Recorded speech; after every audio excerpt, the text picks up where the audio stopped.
She passed for white, but she still made sweet potato pie from scratch. No recipe. She served it with a smile that said welcome, and a silence that said, "Don't ask me where I came from." They called her Miss Annette in the city. Never knew she grew up in Georgia. Never knew her first language was the hum of spirituals.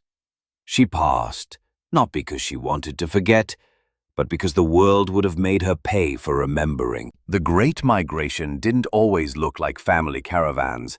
Sometimes it was one woman, boarding alone, carrying nothing but Sunday dresses, a forged birth certificate, and the recipe for sweet potato pie in her head. She learned to press her R's, avoid the sun, and never, ever get too comfortable.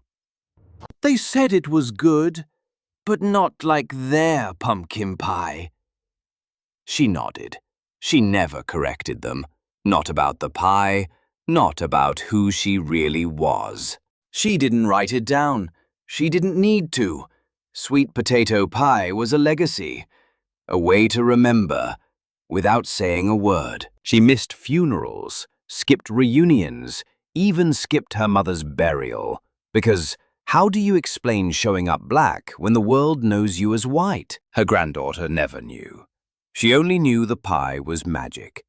It smelled like something older than memory. She passed, but never passed down the truth. Only the pie, only the silence. To pass was to survive. To cook was to remember. To be both was to live a double truth. She passed for white, but still made sweet potato pie. And now, so do I.